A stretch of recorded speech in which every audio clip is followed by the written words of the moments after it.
¿Cómo están mis amigos? Muchísimas gracias por estar con nosotros. ¿Cómo les va? Aquí estamos, mediados del mes de abril de este año 2019, haciendo un programa, eso es lo que pretendemos y queremos, todo nuestro equipo de producción, distinto en la televisión argentina. Y en ese quehacer periodístico nos encontramos la semana pasada, el día 10, miércoles de abril, con el recuerdo, la conmemoración, ese 10 de abril, del nacimiento de quien fuera nuestro primer premio Nobel, Bernardo Uzey. Por eso, todos los 10 de abril se recuerda y se festeja el Día del Investigador Científico en memoria a quien fuera, reitero, nuestro primer premio Nobel, en este caso de medicina, Bernardo Uzey, al que acudimos desde hace más de 30 años en toda nuestra labor profesional. Y nos encontramos, gracias al doctor Palladini, un enorme científico argentino, con una obra que Palladini escribió sobre la vida de Bernardo Uzey, que había sido uno de sus maestros. Y este librito que tengo acá, este libro, Escritos y Discursos de Bernardo Uzey, que como ustedes pueden apreciar, señor director, está todo marcado, como hago con todos los libros, dicen que no se debe hacer, pero bueno, tan entusiasmado he estado al informarme y formarme sobre la vida de este gran científico, que siempre apelo a algunos de sus dichos. Hay que tenerlo en cuenta siempre. Claro que este 10 de abril, último 10 de abril, el del miércoles pasado, fue un día de tristeza y bronca para todos los científicos de la República Argentina. Esta tristeza y bronca que se manifestó frente al polo científico, que entre paréntesis creó el gobierno anterior, dándole nada menos, como corresponde, la jerarquía de Ministerio de Ciencia y Tecnología. Este gobierno, lamentablemente, entre tantas cosas mal que ha hecho, bueno, le quitó esa jerarquía, pasó a ser un modesto o una modesta secretaría a cargo de Luis Barañao, el que había sido ministro de Ciencia y Tecnología con el gobierno anterior y que ahora es un secretario, a quien yo voy a comenzar el programa de hoy calificándolo de una manera muy dura. Luis Barañao, para mí y para muchos, es un traidor a la ciencia. Se bajó el presupuesto en ciencia y tecnología. Se le cortó la carrera a los becarios.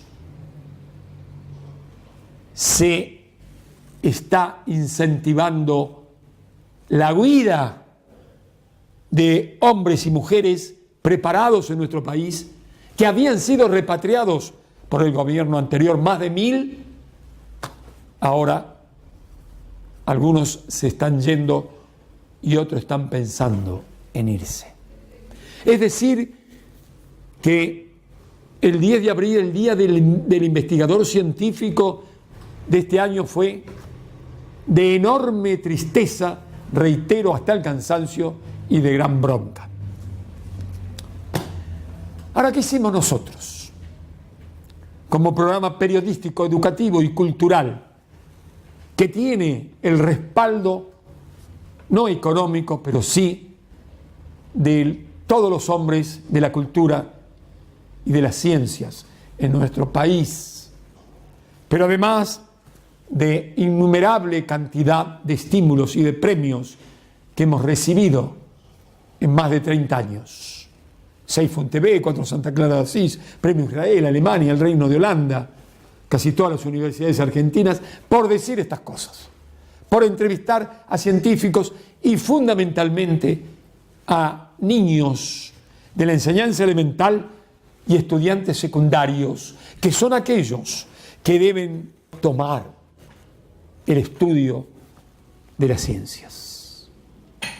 Está dicho por mí y por mucha gente desde hace muchos años que sin educación, sin ciencia, sin tecnología, es imposible poner máquinas en movimiento y darle trabajo a la gente.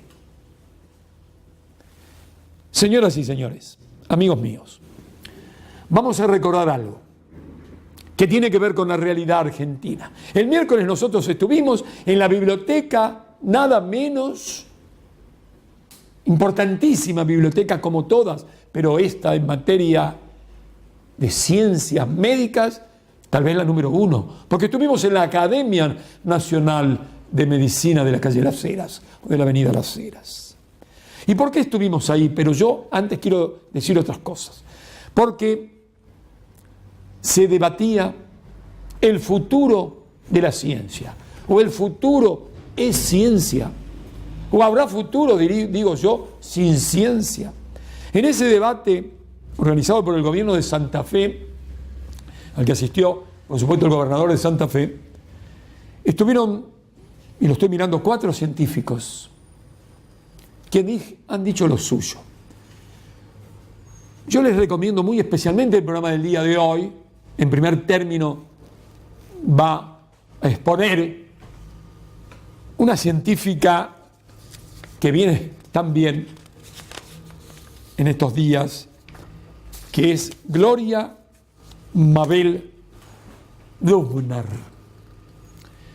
Gloria Mabel es astrofísica, argentina por supuesto, es investigadora superior del CONICET, al que me voy a referir ahora, y del IAFE, siendo su área de estudios principalmente las supernovas. ¿Ustedes imaginan la alegría que tenía esta científica el día miércoles 10?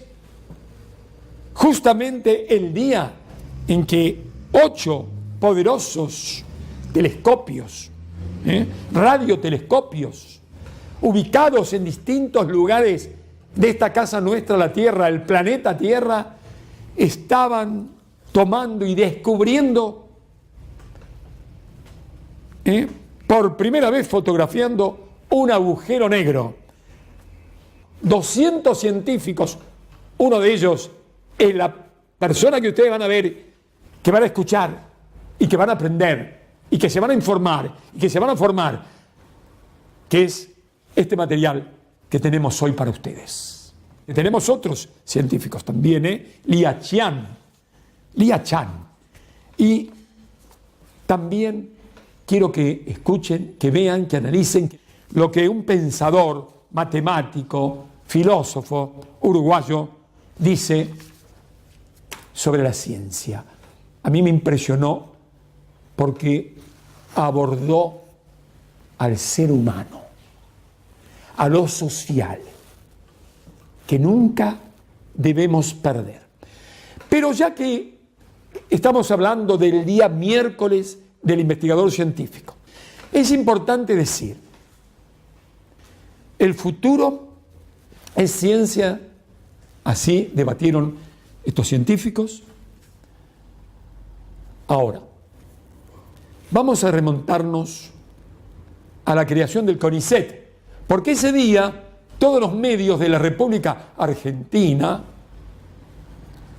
la prensa gráfica me refiero, y seguramente la prensa radial y televisiva, que suelen a veces leer lo de la prensa gráfica sin analizar, informado que el día 5 de febrero del año 1958 se creó el CONICET y que lo creó Bernard Hussein, dicen, nuestro primer premio Nobel de Medicina. Bueno, yo le quiero decir aquí a cada uno de ustedes, a veces lo comento con científicos que se sorprenden, que no es así. El CONICET, Consejo Nacional de Investigaciones Científicas y Técnicas, según la prensa y según algunos, creado en 1958 en el gobierno del doctor Arturo Frondizi.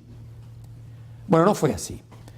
En 1951, el 17 de mayo, justamente el día de mi cumpleaños, en el gobierno del general Perón se crea el CONITIC. Una sola palabrita cambia ahí, pero el orden de los factores no altera el producto. Se crea el Consejo Nacional de Investigaciones Técnicas y Científicas. Lo único que se hace en 1958 es cambiarle, en vez de poner Consejo Nacional de Investigaciones Científicas, Técnicas y Científicas, pusieron, para diferenciarse, Consejo Nacional de Investigaciones Científicas y Técnicas. Y yo considero que esto no es gratuito. Y yo voy a emitir una opinión hoy por primera vez en la Argentina, que esto, como tantas otras cosas, se hizo para ningunear, para ignorar, para ocultar el avance notable en la República Argentina en las postrimerías de la década del 40 del siglo pasado, es decir, durante el gobierno del presidente Perón, general Perón, hubo en materia de tecnología y de ciencia, señoras y señores, la creación de la Comisión Nacional de Energía Atómica es previa a la creación del Consejo de Investigaciones Nacionales Técnicas y Científicas, como se llamaba, el CONITIC, que después fue CONICET en 1958. Pero esta creación, amigos míos, de ese Consejo Nacional de Investigaciones Técnicas y Científicas, tenía sus bases en la Constitución de 1949, que hay que abordar y estudiar y no olvidar. En esa Constitución Nacional ya estaba pensado un plan quinquenal que, por supuesto, como acontece hoy en China, no puede estar ajeno al crecimiento económico de un país, al orden económico de un país, sin el estudio, el análisis y la base de la educación y de la ciencia y la tecnología. Póngale usted el término que quiera. Científicas y técnicas, o técnicas y científicas. ¿Dónde está el cambio, amigos?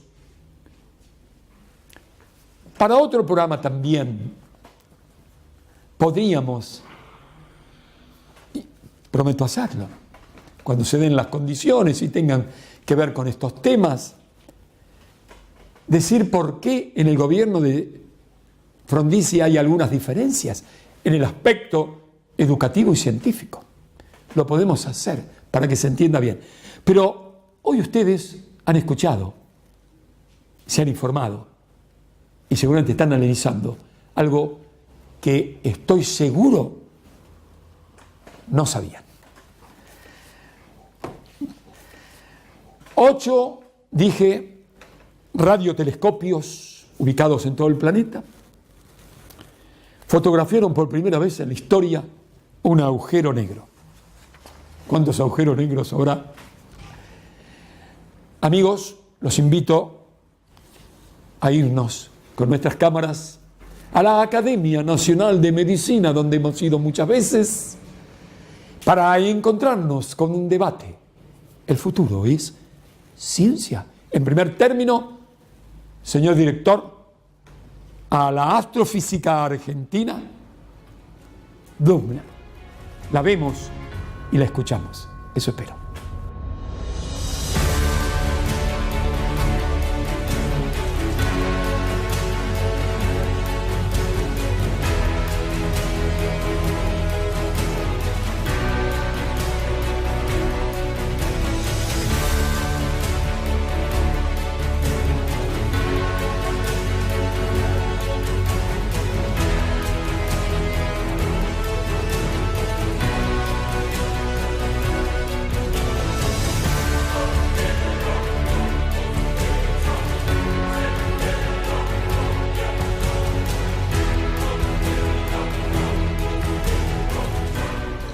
un día muy peculiar y tiene que ver justamente con temas de género y ciencia. Para mí fue un día muy movilizador. En la mañana reunirnos en el Instituto de Astronomía y Física del Espacio para ver en streaming la conferencia de prensa con el anuncio de la detección del agujero negro en la galaxia M87, 55 millones de años luz, 2.400 millones de soles creando ese agujero negro, la presentación de una colaboración a través de 8 países, muchos radiotelescopios, y la persona en esa mesa que hacían la presentación de la noticia comenzó hablando Frances Córdoba, que es la directora o presidenta, no sé cómo se llama, de National Science Foundation. Y yo dije, ay, yo la conozco a Frances. Estábamos en la red de mujeres astrónomas de la Unión Astronómica Internacional. Todavía ese comentario muy femenino, la conocía más morocha, pero estuvimos en mesas y paneles discutiendo cómo podíamos hacer. Y ella estaba allí hablando de cómo National Science Foundation invirtió $28 millones para este experimento, y cómo fue todo fruto de una colaboración muy productiva. Y mientras los técnicos hablaban, después había otros 3 caballeros que hablaron cómo fue la transmisión de datos, cómo fue la coordinación que tenía que hacerse con relojes con una precisión superior a 1 millonésimo de segundo en 100 años, y se iban hablando de todos los detalles. Y por último hablaba la física teórica, una joven holandesa, que era la que explicaba la trascendencia de esta imagen que venía a corroborar los postulados de Einstein. Y yo estaba sintiendo allí, mientras las escuchaba, digo, nosotros podíamos hacer esto. De hecho, esa combinación de radiotelescopios de gran línea de base ha sido la herramienta de investigación de mi grupo de investigación. Formé gente para usar eso, tuvimos mucha actividad. Y cuando empezó el proyecto de hacer lo que se llamó telescopio para el horizonte de eventos, que eran muchos telescopios, Argentina estuvo invitada porque tenía la posibilidad de tener una antena en Salta operando junto con este conjunto. Entonces, junto con la emoción, digamos, de científica, qué bárbaro, cómo se está viendo, cómo se definió y está allí, y además explicaban toda la tecnología que hubo que desarrollar para procesar esa enorme cantidad de datos y en cuántas cosas va a poder utilizarse toda esa tecnología. Digo, empezó mi mañana así, y después les cuento lo que pasó entre medio. Cuando venía para acá, venía en el colectivo y quedó cortado por la zona del Pacífico por la manifestación de los investigadores de CONICET, cortando el tránsito para hacerse ver y dar visibilidad al tremendo enojo y protesta. Y entre medio lo que pasó fue recibir un email de la, ahora será subsecretaria de Ciencia y Técnica, diciendo, porque habíamos pedido autorización para gastar algo de dinero para mandar un vehículo a la montaña en Salta, donde está todavía en containers esa antena que no se pudo usar en este maravilloso experimento que va a llevar probablemente a premio Nobel. Y Argentina no pudo participar, y la antena que pagó $10 millones Brasil está ahí encerrada en containers. Hubo tormenta, nevó, entonces nos escriben de Salta, hay que mandar un transporte, hay que subir a ver cómo está, y me contestan de la secretaría, no pueden mover un peso.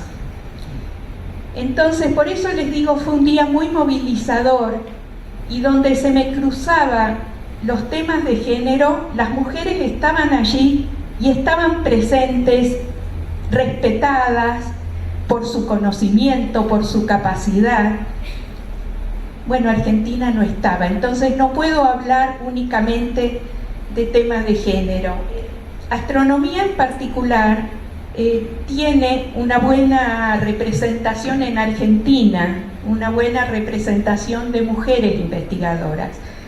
Ahora, la astrofísica, muy a diferencia de lo que contaba Raquel, no produce ningún bien tangible. Yo preguntaría acá, ¿hay alguien en esta sala que no tenga su teléfono celular acá?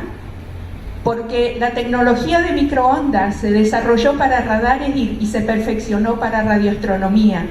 La cámara, los píxeles con los que sacamos las fotos, es el CCD que se desarrolló para los telescopios. O sea, después de la guerra, la astronomía es el mayor movilizador de tecnología que hay, porque simplemente para explorar las fronteras y ir cada vez más lejos, se necesita cada vez más sensibilidad, más alcance, más...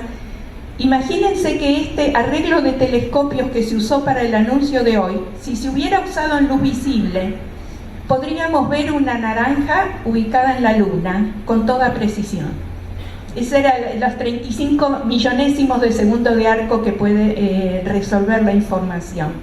Entonces, la astronomía es una gran movilizadora, pero no produce, lo que produce es conocimiento, es saber en qué lugar estamos del universo, que de hecho yo siempre sugeriría que los decisores de política tomen un curso de astronomía antes, porque una vez que uno se ubica en qué punto tan aislado está en el universo y qué frágil es la vida y la evolución en este planeta, probablemente cuidarían con mucho más empeño los 7.000 millones de humanos que tienen que cuidar. Pero esa es otra idea, no creo que se concrete. En 50 años de CONICET fui la primer astrónoma que llegó a la clase superior de CONICET, tras 50 años del consejo, y ahora somos 2. Tampoco incrementó mucho. Y peor aún, hay algo tan instalado entre los científicos que, aunque todos hablemos el lenguaje de paridad, de igualdad, de género, y estamos todos tan esclarecidos como nuestras nietas, resulta que cuando fueron las reuniones previas al G20, a las mujeres académicas nos mandaron una cordial invitación, podíamos ir a las reuniones del W20, las Women 20, las W20. Yo fui porque me gustaba curiosear un ambiente tan distinto del mío, era ver el capitalismo en taco aguja. Pero después me enojé mucho cuando en una reunión en la academia me entero que a los caballeros les habían mandado la invitación para ir al S20, el Science 20. Entonces, no nos contaron, aunque sí la academia incorpora más mujeres, tenemos el tema género muy presente, cuando había que pensar en cosas duras, en ciencia, no nos contaron. ¿Y qué podemos hacer para cambiar esto? Yo creo que llevo muchos años militando, porque hay que tener una actitud presente y militante para revertirlo. Hablar desde las escuelas, desde chiquitas, mostrar, yo iba a la escuela de mis hijos, después la de mi nieta, mostrar, no somos bichos raros los de las ciencias duras, podemos ser personas casi normales y tener familia y tener hijos, etcétera, y hacer nuestra investigación. Después en colegios secundarios es un doble trabajo. Simplemente la convocatoria de esta reunión, el futuro es ciencia, con que eso se cumpla, con que alguien piense simplemente con ese esquema ya sería un deseo, digamos, muy superador para todo el país.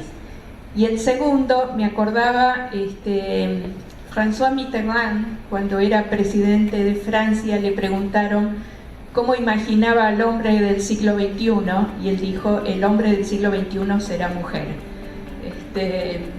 Bueno, entonces la ciencia como futuro para el país y con fuerte presencia de mujeres.